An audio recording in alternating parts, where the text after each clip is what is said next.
Hello again, welcome to episode 5 of the Marketplace Chopper Assemble. On the last episode, we got all of our tins mocked up and got it prepped for wiring. As you can see now, the tins are no longer on the bike, they are off getting painted. So now we got everyone's favorite thing to do on a chopper, which is wiring. Boy, oh boy, the fucking wiring. But I'm gonna walk you through it step by step with a couple different diagrams and show you this neat little setup I have here with this fuse panel. But yeah, let's get it wired. Okay, we're gonna use one of these marine style switches from Lowbrow Customs to turn the bike off and on and to crank it. This has multiple terminals on the back of the switch. You have 2 M terminals if you have a magneto. That way you can wire the kill stud to the key switch. You also have a B terminal for your constant power, A terminal for your accessories, and the S terminal for the bump to start, should you wanna crank it with the key switch. And we're gonna mount it using one of these stainless motor mounts from Gasbox. Gonna go right here. But yeah, let's get it mounted. All right, put a little Loctite on these. This is one of the motor mounts, so you don't want this hardware coming loose.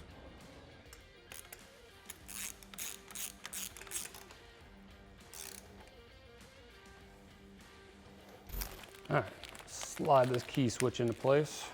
Get your mounting hardware for the terminals. Okay, keys out. So these come with this nice chrome bezel. Put it in place, gives it a much cleaner look. So you're gonna take, there's a single flat on the top of the key switch. Line that flat up with the flat on the mount and press it through. Put your bezel in place.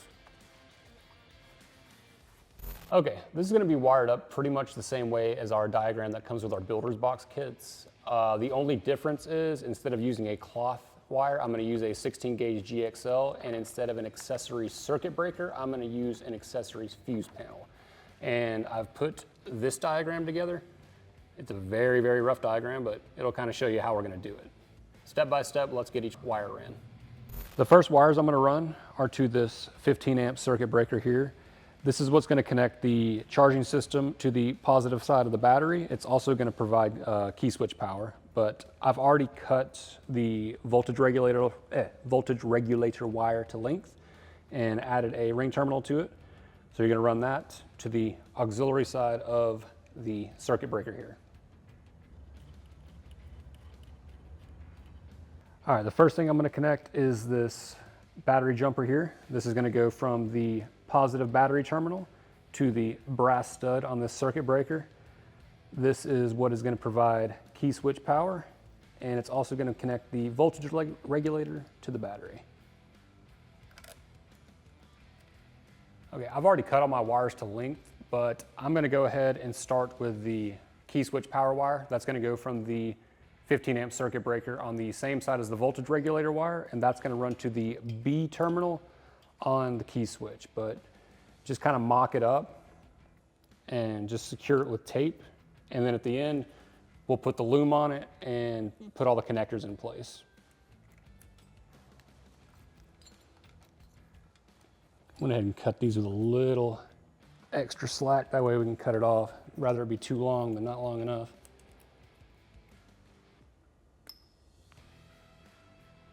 All right, next we're gonna run our accessory power.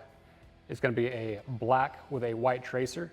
This is gonna run from the power stud on the left side of the fuse panel up to the A terminal on the key switch.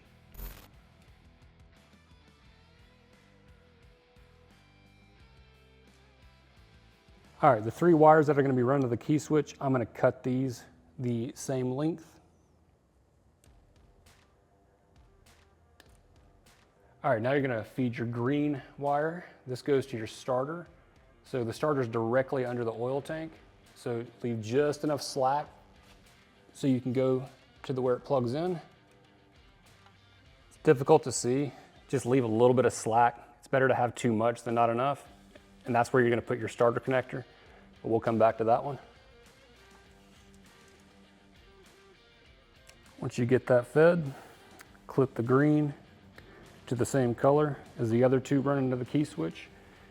And that's all the wires going to the key switch. So you got red going to the B terminal, you got black with a white tracer going to the A terminal, and green going to the S terminal. Okay, now that we have our charging system hooked up, our accessory power hooked up, and key switch power hooked up, we're gonna start wiring in our accessories. We're gonna start with the headlight, then the coil, then the tail light. Okay, the fuse panel I'm using has a place for 4 different accessories. We're only gonna use 3 though. So headlight power is blue. So keep enough slack there because you still gotta put the ring terminal on. I have no idea how bright this headlight is, so I'm gonna run this to the low beam for now.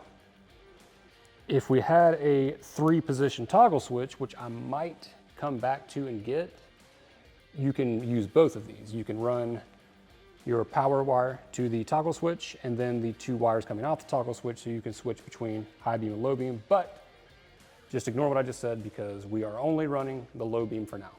Terminal 2 will be for the coil. Use white with a black tracer, but this is going to go to the 12-volt power source on the coil, which will be the white side with the Dyna 2KI.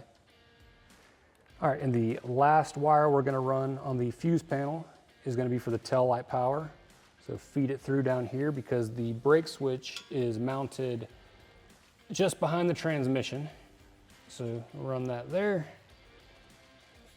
Stick it to the brake switch. Like I said, it's better to leave a little bit of slack on these. And we'll be going to the 3rd accessory on the fuse panel.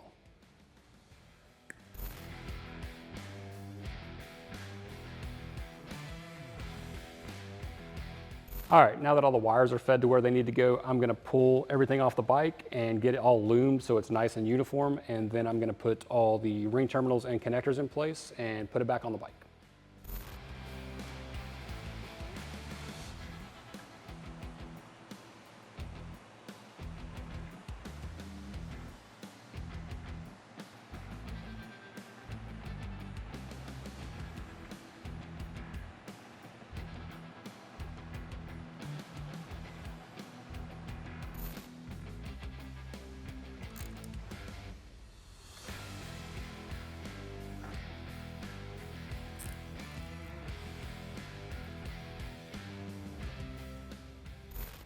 Put these wires on the key switch here. Red is going to the B terminal. It's going to be your constant hot. Your accessory, which is black with the white tracer. It's going to go to the A terminal, which is this one here. Make sure they're not touching. Green wire, which is the S terminal.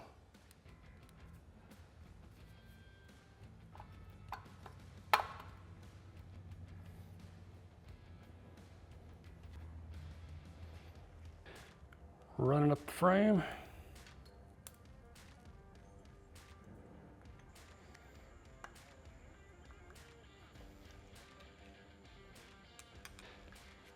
All right, we're gonna put the white with the black tracer onto the coil with a Dyna 2KI ignition system. This is gonna go to the positive side with the white wire,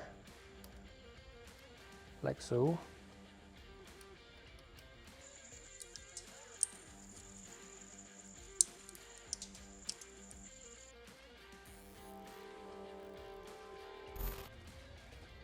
All right, that was a pretty tight spot that I had to feed this wire through. So I'm gonna put the starter connector on now that it's fed through. Okay, and now this will plug in. This one, it's above the starter. Some of them it's below the starter, but on this one, it's above it. All right, I'm gonna bend this up. It is at a weird fucking angle. So tuck the slack out of the way. Okay. I think we're ready for the battery.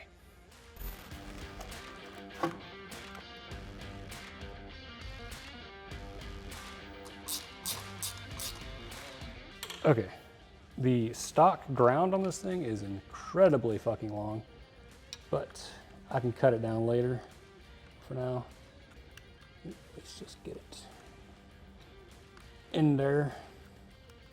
All right, see what we got. Got headlight. Damn, that's low beam, that's bright as shit. Let's see. Motor turns over. I won't be able to test fire it until the fuel tanks are back from paint, and won't be able to wire up the tail light until the fender is back from paint and we can mount the tail light. But yeah, everything else is getting power. Coil's got power, headlights got power, the jumper for the tail light that goes to the brake switch, that's got power, motor turns over. But yeah, everything seems good. Only thing left to do is to shorten these fucking battery leads that are way too long, and we're good to go. Okay, that's Softail chopper wiring. Tune in next week when we get our tins back from paint, and that will be the final episode. We can turn this Softail into a hard as fuck chopper. Stay tuned.